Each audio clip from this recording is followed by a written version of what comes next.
কোন কোন ক্ষেত্রে বায়োপসি করা প্রয়োজন এটা নিয়ে আমি একটু বলতে চাই, কারণ কেসেস দিন দিন বাড়ছে আমাদের এই বায়োপসি রিলেটেড।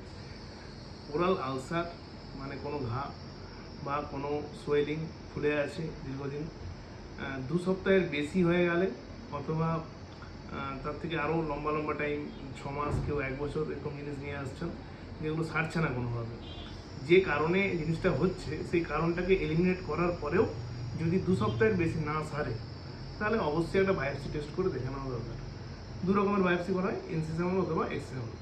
তো লেশন যদি ছোটো হয়, মানে যেটা হয়ে আছে ওটা যদি ছোটো হয়, তাহলে আমরা পুরোটাই কেটে বাদ দিয়ে বায়োপসি করতে পাঠিয়ে দিই, যেমন আজকে করা হলো এইভাবে ফরমালিনের মধ্যে দিয়ে পাঠিয়ে দেওয়া হবে। আর যদি খুব বড় লেশন হয়, তাহলে সেক্ষেত্রে আমরা কিছু অংশ নিয়ে আমরা পাঠিয়ে দিই।